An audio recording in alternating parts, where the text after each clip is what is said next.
إلا وأنتم مسلمون.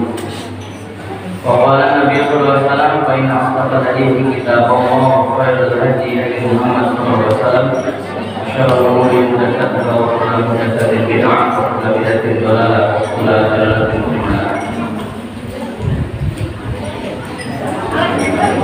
Pertama-tama mari kita panjatkan puji syukur kepada Allah Subhanahu wa taala. Alhamdulillah dengan qudrah dan qudratnya pada kesempatan petang hari ini menjelang malam kita dapat sama-sama berkumpul bermuajah bersilaturahmi dalam acara pengajian rutin pengajian di Masjid Al-Rahmah setiap malam Sabtu.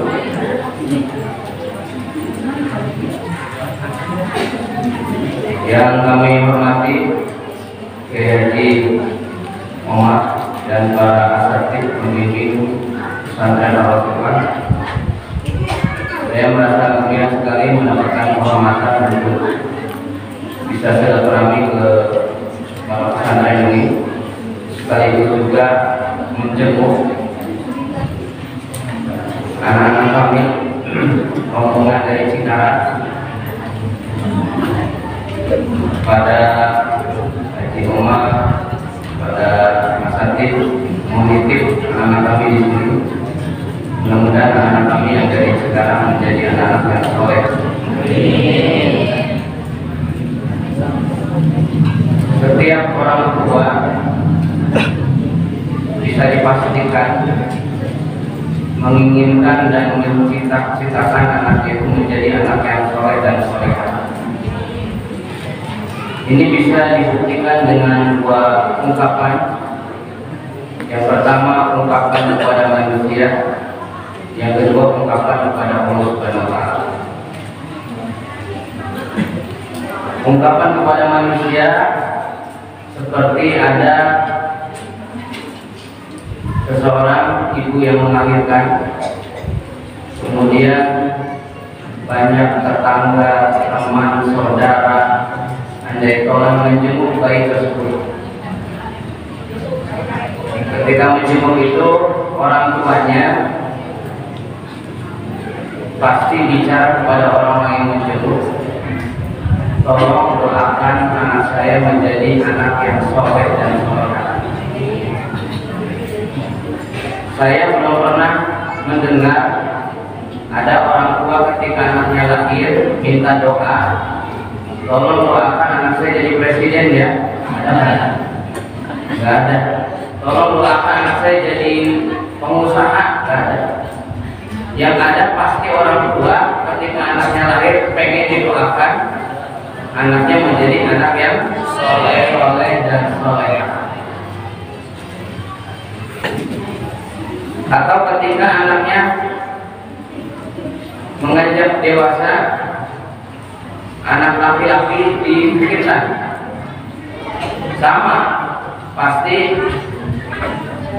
orang tuanya ingin didoakan agar anaknya yang diminta ini menjadi anak yang soleh. Ini bukti pertama bahwa orang tua menginginkan sekali anaknya menjadi anak yang soleh atau solehah. Yang kedua, bukti bahwa orang tua itu menginginkan anak yang soleh dan solehah adalah dengan ungkapan kepada Allah Subhanahu wa taala, yaitu sebagai penyejuk mata, penenteram hati. Kalau dalam bahasa sekarang qurrata yang itu lebih identik dengan kebanggaan. Jadi dengan doa itu kita berdoa agar pasangan kita, suami atau istri dan anak-anak kita menjadi qurrata ayun, menjadi kebanggaan, penentram jiwa, penyejuk hati.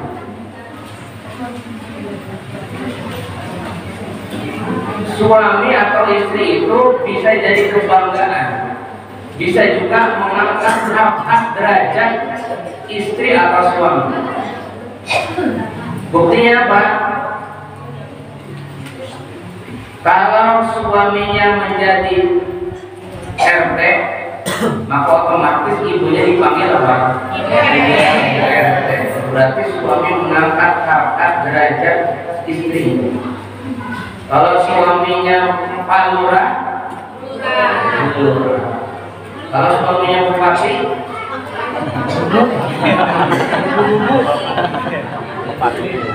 kan suaminya udah bupati, berarti istrinya. Maka dengan demikian berarti mengangkat harkat derajat istri kata suami. Tapi sebaliknya juga suami atau istri juga bisa menurunkan harkat derajat dari istri atau suami. Berarti kalau suaminya copet, ibunya dipanggil copet. Kalau suaminya koruptor, jadi jelas bahwa pasangan kita suami atau istri bisa jadi kebanggaan, jadi kurrokan. Begitu pula dengan anak kita juga bisa jadi kebanggaan dari orang tua kita, dari orang tuanya. Apalagi kalau anaknya sudah sukses. Kan biasanya kita kalau anak-anaknya sudah sukses itu suka dibangga-banggakan, dikenalkan kepada orang-orang. Ini anak saya sudah jadi dokter, anak saya sudah jadi insinyur, anak saya sudah jadi pengusaha. Itu jadi kebanggaan. Tapi sebenarnya menurut saya sih kalau hanya membanggakan masalah keduniaan tanpa diiringi dengan kebaikan akhlak, kebaikan moralnya, itu hanya kebanggaan yang sifatnya semu saja, hanya di dunia saja. Nah, oleh karenanya dengan doa ini kita berharap bahwa pasangan kita, anak-anak kita itu menjadi penyejuk mata, penentram jiwa, dan menjadi kebanggaan bagi kita. Hadirin sekalian yang berbahagia, pertanyaannya, mengapa sih orang tua menginginkan anaknya menjadi anak yang soleh dan soleha? Kita tuh ingin punya anak tuh menjadi anak yang soleh dan soleh. Mengapa? Jawabannya yang pertama adalah karena berdasarkan pengalaman pribadi maupun pengalaman orang lain, bahwa kalau punya anak yang soleh dan soleh itu, hidup kita itu akan senang, akan tentram. Kalau punya anak soleh dan solehah mah, insya Allah di rumah kita akan sejuk, tenang dan tentram. Tapi berapa banyak ada orang tua yang mati berdiri, istilah Cikarang itu mati berdiri, gara-gara anaknya tidak soleh, gara-gara anaknya itu bader.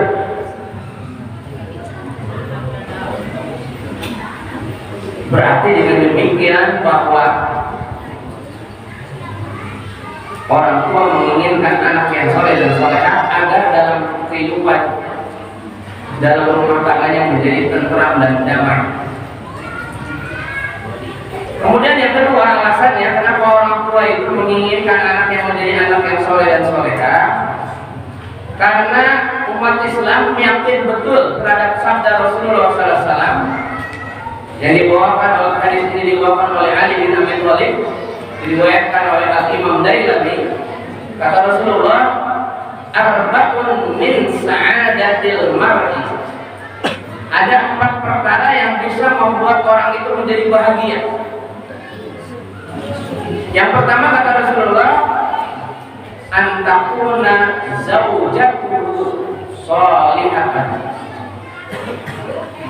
Seseorang yang mempunyai istri yang solehah. Kata Rasulullah, itu ciri orang mendapatkan kebahagiaan manakala punya pendamping, punya istri, punya suami yang soleh dan soleh. Suami soleh, istri soleh. Jadi kata Rasulullah, punya istri yang solehah itu ciri yang pertama orang mendapatkan bahagia. Benar nggak Pak? Punya istri soleh bahagia? Iya. Apa buktinya?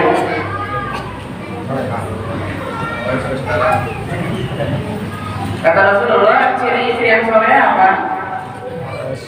Yang pertama, idza nadarta sarrat.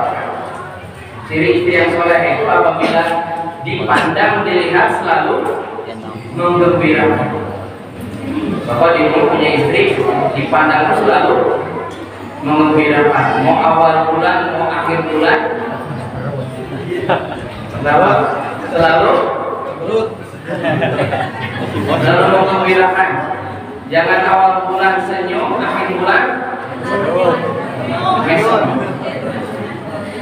Istri soleh kapan aja, di mana saja dia suami selalu menggembirakan, menenteramkan.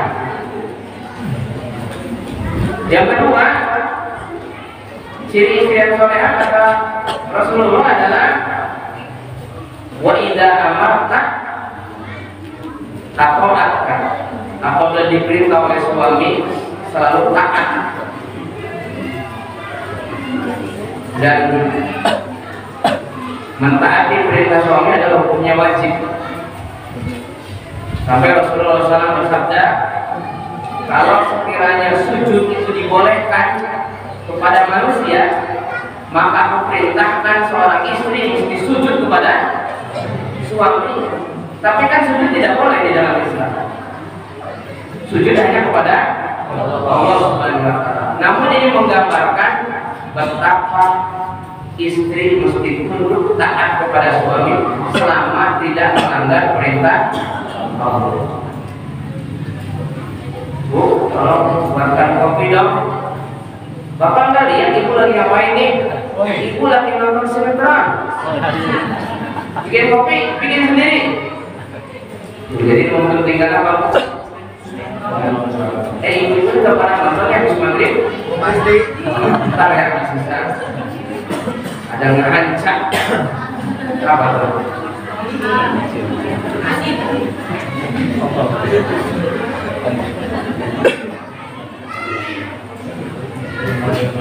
Kemudian yang ketiga, ciri yang solehah itu adalah apabila suami tidak ada, wa idza ghibta, apabila kalian tidak ada, maka istri pandai menjaga harta suaminya dan dirinya. Nah, insya Allah kalau ada 3 ciri itu, berarti itulah cirinya antara istri yang solehah. Kalau punya ciri itu berarti lambang tanda mendapatkan kebahagiaan. Yang selanjutnya kata Rasulullah, tanda yang kedua seseorang itu bahagia adalah wa auladuhu abroron.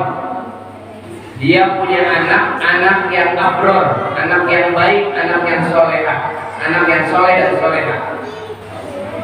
Punya istri yang solehah, anaknya juga anak yang soleh dan solehah. Itu tanda seseorang bahagia.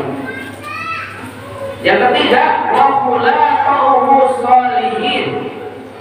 Tanda seseorang bahagia yang ketiga adalah manakala dia mempunyai teman-teman yang soleh, teman-teman yang baik, punya tetangga-tetangga yang baik-baik. Itu ciri kebahagiaan seseorang. Ini adik-adik yang sekolah yang menyantren di Al-Sifah ini semua teman-teman yang insya Allah soleh, semua soleh dan soleh. Ini berarti sini kalian insya Allah mendapatkan kebahagiaan. Kenapa? Kalau punya teman yang soleh dan solehah, kalau kita lupa selalu diingatkan, kalau kita salah selalu ditegur. Itulah enaknya punya teman yang soleh dan solehah. Kemudian yang berapa? Keempat, ciri seorang mendapatkan bahagia adalah wa antakuna rizquhu fi biladi. Dia bisa mendapatkan rizki nggak jauh-jauh, nggak mesti keluar negeri, tapi ternyata di biladihi, di negerinya sendiri, di kampungnya sendiri. Masya Allah, dia nggak usah jauh-jauh. Kalau orang merantau jauh-jauh, biasanya sendirinya itu waktu apa? Pak, waktu lebaran kalau nggak bisa pulang. Orang-orang lebaran di rumah, ini lebarannya di kampung orang lain. Biasanya itu sedih kan? Nah, cirinya bahagia kalau dia mencari rezeki gak usah jauh-jauh, di negerinya sendiri, di daerahnya sendiri, itu dia bisa dapatkan rezeki karena bisa kumpul dengan keluarga. Maka itu ciri di antara bahagianya seseorang. Itu di antara salah satu kenapa mengapa orang tua menginginkan anaknya menjadi anak yang soleh dan soleh. Lalu apa keuntungannya orang tua punya anak yang soleh dan solehah? Yang pertama, untungnya orang tua itu seperti tadi yang diungkapkan, bahwa orang tua akan untung kalau punya anak yang soleh dan soleh itu hidupnya akan tentram, hidupnya akan bahagia. Kemudian yang kedua, untungnya punya anak yang soleh dan soleh itu adalah kalau kita orang tua mampu mendidik anak kita menjadi anak yang soleh dan solehah, maka hakikatnya kita sama juga memasukkan anak kita ke dalam surganya Allah. Masya Allah ya, kita mampu menjadikan anak kita yang soleh dan solehah, hakikatnya kita nanti akan memasukkan anak kita menjadi anak yang menjadi penghuni surga. Sebagaimana di dalam hadis yang diriwayatkan Imam Tabrani, kata Rasulullah, al-babul awsa min abwabil jannah maftuhatun li birril walidain. Pintu yang paling tengah di antara pintu-pintu surga, kata Rasulullah, nanti dikhususkan pintu yang paling tengah di antara pintu surga itu maftuhatun li birril walidain, akan dibukakan khusus bagi anak yang berbakti kepada orang tuanya. Masya Allah, anak yang soleh dan solehah itu ternyata nanti akan disediakan oleh Allah satu pintu yang di tengah-tengah khusus untuk orang anak yang berbakti kepada orang tua. Coba saya tanya, surga semuanya ada berapa? Surga semuanya ada berapa? Kalau mau masuk surga nggak tahu surga itu. Surga ada. Dalam Al-Quran itu disebutkan ada 8. 4 memakai kata-kata jannah, 2 memakai kata-kata darun, 2 lagi memakai kata-kata maqam. Ini karena saya lagi ada di pesantren, insya Allah setelah selesai ada kuis yang bisa jawab, ada hadiahnya. Ya, maka siap-siap ya, yang bisa menjawab, insya Allah nanti ada hadiah dari saya. Siap ya? Makanya perhatikan betul. Bila perlu dicatat di mana? Di sini. Jadi surga itu ada 8. 4 menggunakan kata-kata jannah. Sini ada yang namanya nurul jannah. Ada berapa cahaya surga? 4 kata jannah, 2 pakai kata apa tadi? Darul, 2 lagi maqam. Kita sebutkan, masih udah hafal santri di sini. Jannatul Firdaus, yang kedua Jannatul Naim, yang ketiga Jannatul Adnin, yang keempat ayo yang keempat Jannatul Ma'wa. 2 memakai kata-kata Darussalam, Darul Muqamah. Ingatin tuh ya, tarik-tarik. 2 lagi memakai kata-kata maqam, maqamul amin, maqamul mahmud. Apa?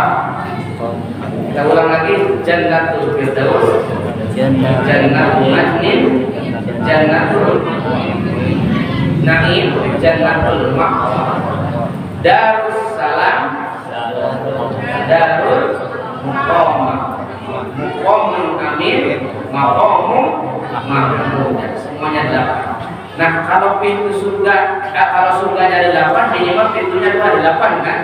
Nah, tengah-tengahnya itu kata Rasulullah nanti akan dikhususkan bagi anak-anak yang berbakti kepada orang tua. Masya Allah, anak soleh dan solehah nanti masuk surganya pintu yang paling tengah. Berapa luas pintu surga? Ada yang sudah tahu? Luas pintu surga itu sebagaimana sih? Bagaimana luasnya? Seluas langit dan bumi. Wah, seluas langit dan bumi. Betul? Dalam sebuah hadis yang diriwayatkan Imam Bukhari disebutkan satu pintu surga luasnya itu innama misra'in min masari'il jannah kama bainal Makkah wal Basrah. Sesungguhnya pintu surga itu luasnya, kata Nabi, satu pintu surga adalah luasnya antara Makkah dengan Basrah. Basrah itu di mana? Basrah di mana? Sekarang itu apa Basrah? Irak. Bisa kebayang nggak? Satu pintu surga luasnya, kata Rasulullah, kita bisa sahih riwayat Bukhari, antara Makkah dengan Basrah. Makkah itu di Saudi, Basrah di mana? Di Irak. Berarti luas kan? Satu pintu surga luasnya antara Makkah dengan Basrah, antara Irak. Jadi nggak ada istilahnya desak-desakan nggak. Apalagi yang masuk surganya, kata Allah, qalilan min ibadina syakur.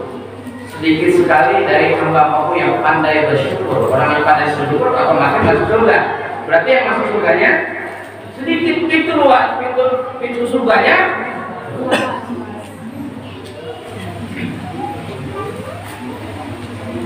beda dengan nonton bola ya. Apalagi pertandingan final, sekarang masih COVID ya. Kalau dulu itu sebelum COVID masuk bola, nonton bola, nonton final Indonesia lawan mana? Misalnya di Stadion Gelora Bung Karno, itu yang nungguinnya dari jam berapa? Pas masuknya desek-desekan, suaranya juga desek-desekan. Itu nonton bola. Sementara pengajian di masjid gimana? Ada yang desek-desekan nggak? Ada. Sholat subuh gimana? Banyak yang desek-desekan? Sholat subuh kadang-kadang di satu masjid imam dia pengajian dia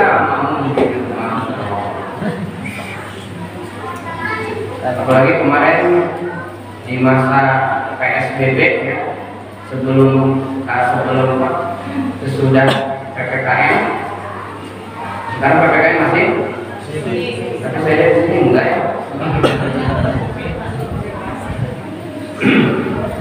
Di PSBB itu banyak masjid yang ditutup. Udah orang malas ke masjid, masjidnya ditutup lagi. Udah. Jadi masya Allah, surga begitu luasnya. Mengapa? Pertanyaannya, kenapa kita yang tidak berlomba-lomba ingin masuk surga? Jadi masya Allah ada nih ya, kalian menjadi anak yang soleh dan soleha, itu insya Allah disediakan apa nanti oleh Allah?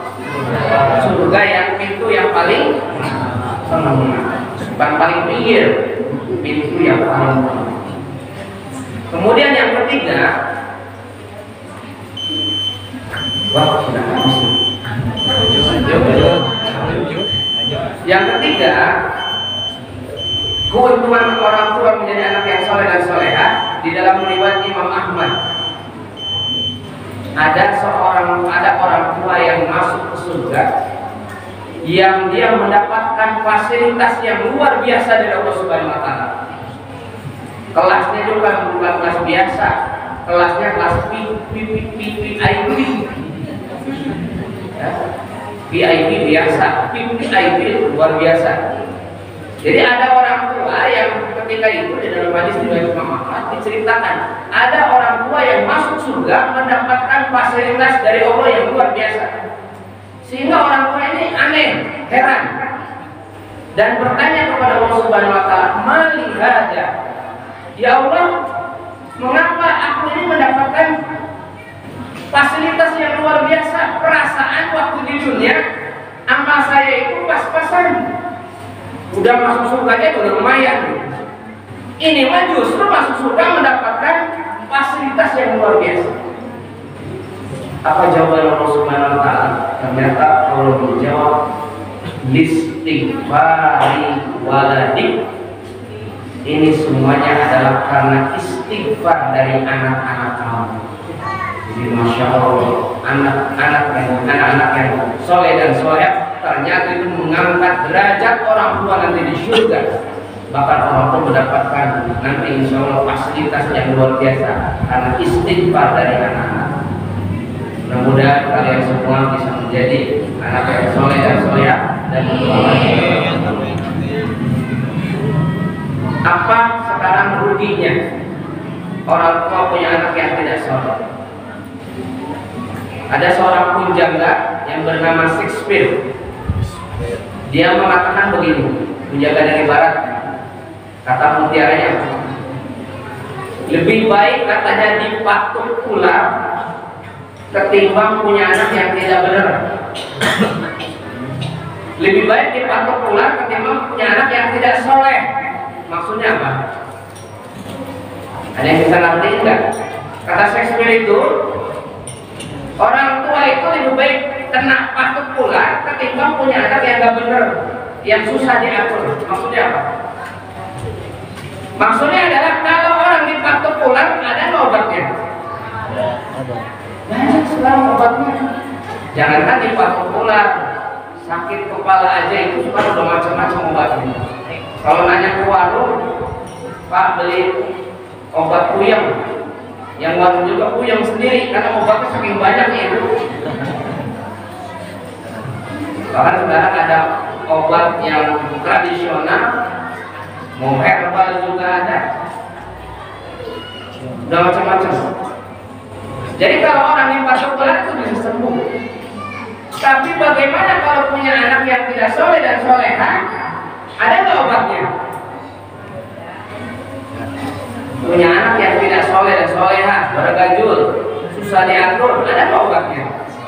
So, sekarang pergi ke dokter. Pak dokter, ini saya mau berobat anak saya. Kenapa anaknya bu? Ini katanya susah banget ini, susah diatur, ngelawan sama orang tua, ada nggak obatnya? Apa jawaban dokter? Minum racun. Nggak ada obatnya bu. Paling kalau mau ibu ada suntik mati katanya. Suntik mati.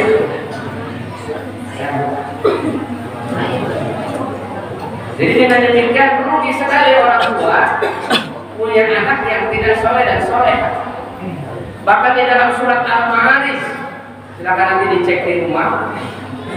Di dalam surat Al-Ma'arij Allah memberikan gambaran betapa anak yang tidak soleh dan soleh itu tidak hanya di dunia dia menyusahkan orang tua, tapi di akhirat juga nanti akan sama menyusahkan orang tua juga. A'udzubillahi minasyaitonirrajim. Bagi yang sudah hafal pasti tahu ayat berapa. Surat Al-Ma'arij. Wala yus'alu hamimun hamiman yubassirunahum wa yawaddul mujrimu law yaftadi min adabi yawma idzin bibani wa sahibatihi wa akhihi wa fasilatihi wa fasilatihi allati wala yus'alu hamimun. Surat Al-Ma'arij ayat berapa itu? Nanti di hari kiamat penghuni neraka itu tidak akan saling bertanya, mereka hanya saling memandang saja.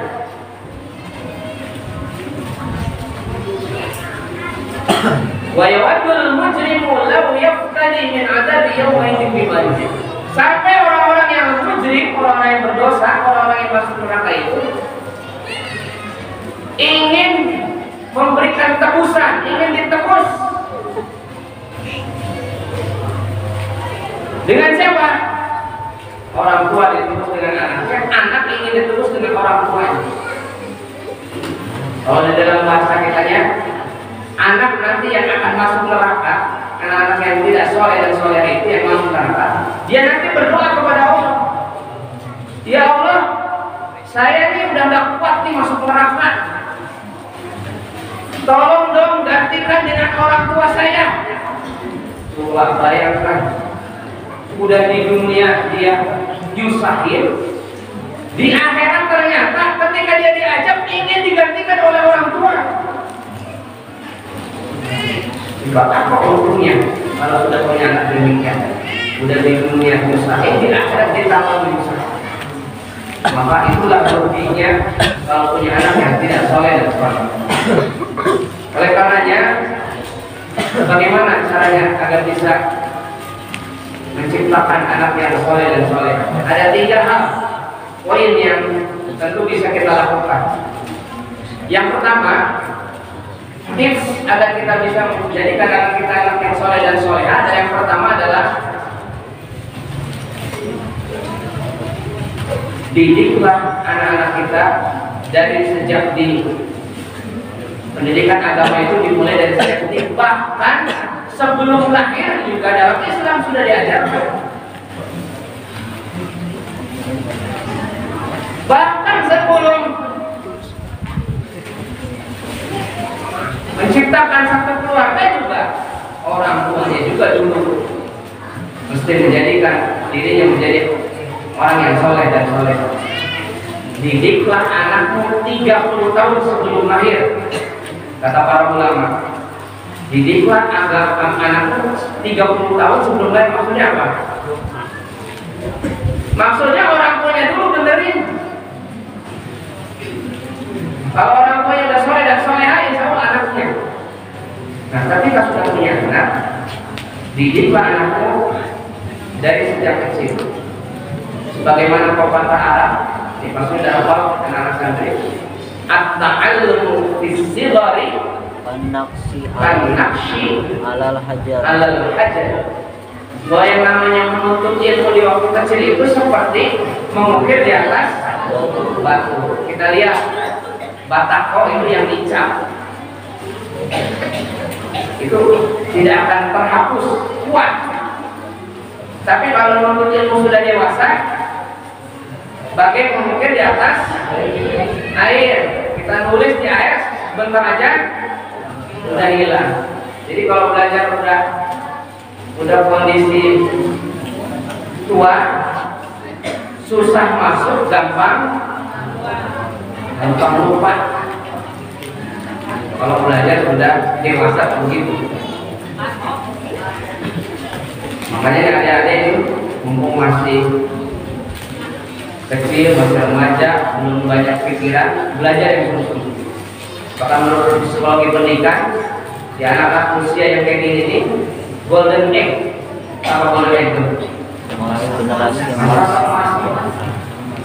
Kalau udah tua mah belum banyak pikiran, belum mikirin dapur dulu apa enggak, dan lain sebagainya. Tapi ketika masih kecil, itu gampang mudah menerima pelajaran. Salah satu bukti bahwa masa kecil itu kuat hafalannya, apa di antaranya? Orang tua nyuruh anaknya, ini kebiasaan ibu-ibu ya. Nah, ingat ya, kalau mau pipis ngomong. Benar nggak ibu juga gitu ya? Ingat ya, mau pipis ngomong. Setiap hari itu ngomongin, mau pipis. Itu karena kuat pendidikan dari ibu itu sampai dewasa benar terterap gitu. Lagi nyetir mobil, yang pipis lagi, padahal nggak ada orang itu. Tapi karena sering ibunya ngomong, kok pipis ngomong tuh. Berarti pendidikan ibu dari sejak kecil harus pas. Jangan sekali-kali di waktu kecil itu sudah diajar berbohong. Bu, minta duit, nggak ada nak. Gua jajan, nggak ada. Anaknya sampai gogoleran itu, nangis baru ada duit. Tadi katanya nggak ada, kalau udah nangis baru dikasih. Berarti ngajarin apa itu? Oh, apalagi kalau ada tukang kredit di rumah, bilangin ya, udah ngajarin.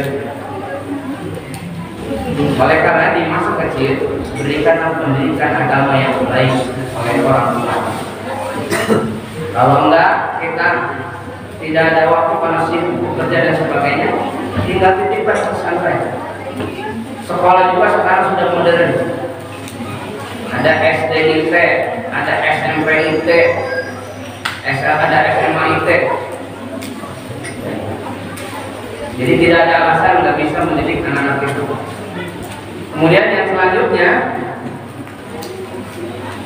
yang kedua, tips yang kedua selain memberikan pendidikan dari sejak kecil adalah berikan suri tauladan dari orang tua kepada anak. selama ini jujur, termasuk saya, orang tua itu sekarang banyak yang menjadi komandan ketimbang jadi imam. Benar nggak Bapak Ibu? Orang tua sekarang itu banyaknya menjadi komandan ketimbang jadi imam. Apa maksud jadi komandan? Komandan tugasnya apa? Nyuruh doang. Tapi kalau imam paling depan dia memberikan contoh. Jam-jam ke masjid deh, maghrib. Tapi orang tuanya, anaknya disuruh ke masjid, orang tuanya nggak ke masjid. Susah jadinya kalau anak mencontoh. Bapak sendiri nggak ke masjid kan? Maaf nih, bapak yang masih merokok. Jam, pulang merokok bahaya kan? Tapi bapaknya susah. Kata anak kan bapak sendiri merokok katanya. Ibu-ibu, Neng, ada yang tak aurat, pakai jilbab. Tapi ibunya sendiri keluar rumah pakai ukensi, telepon. Mana ada sih atau orang tua? Ternyata orang tua yang sendiri sudah menjadi seperti itu. Ada satu kisah, ini pernah terjadi ya, nanti ada di media sosial dan ini ternyata secara psikologi bagus sekali. Jadi ada satu keluarga yang orang tuanya itu habis maghrib dia selalu membaca Al-Quran di ruang tamu. Dia nggak nyuruh anaknya, tapi dia sendiri orang tua itu selalu habis maghrib membaca Al-Quran di ruang tamu. Satu saat orang tuanya meninggal. Dan ternyata apa yang mau pesan dari anak-anaknya? Kata anak-anaknya, saya masih ingat betul bapak ibu itu kalau habis maghrib membaca Al-Quran di sini. Maka mulai detik ini saya juga akan membaca. Lihat betapa contoh itu memberikan pengaruh besar bagi anak. Jadi berikan pendidikan yang baik, pendidikan agama yang cukup. Kemudian juga jangan, tak kalah pentingnya adalah memberikan contoh terlebih dahulu dari orang tua. Yang terakhir adalah pendidikan sudah cukup, orang tua sudah memberikan contoh. Ini yang ketiga, ini yang mesti diwaspadai adalah jaga lingkungan, jaga pergaulan. Kenapa? Lingkungan sangat mempengaruhi sekali. Apalagi kalau kita lihat kondisi di negara kita sekarang masih serba multi apa? Serba multi darurat. Mulai dari darurat narkoba. Subhanallah ya, negara kita mayoritas muslim, tapi peredaran narkoba masih merajalela. Yang anehnya lagi, narkoba bisa dikendalikan di dalam lapas. Aneh kan orang di penjara tapi bisa mengendalikan peredaran narkoba.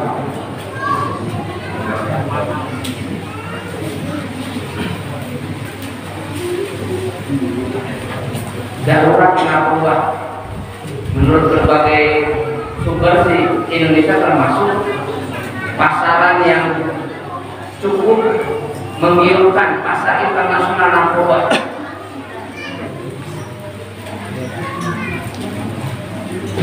Kemarin saja kita dikejutkan dengan selebritas atau katakanlah orang yang serba cukup ternyata terjerat kasus narkoba. Alasan katanya stres menghadapi PPKM.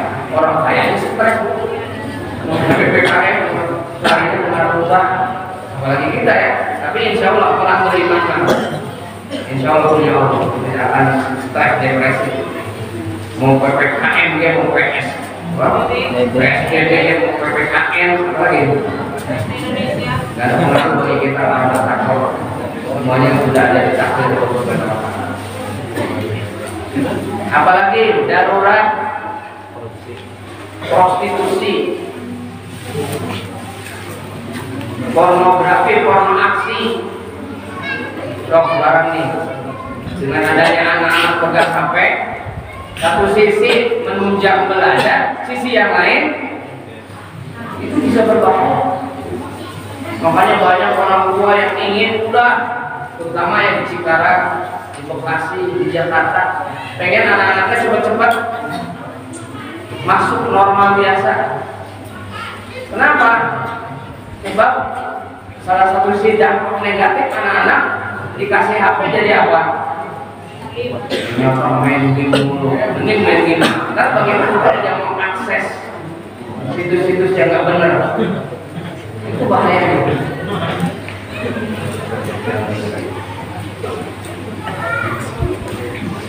Termasuk sekarang kita masih darurat COVID-19 dan pemerintah masih memperpanjang sampai tanggal 9 Agustus.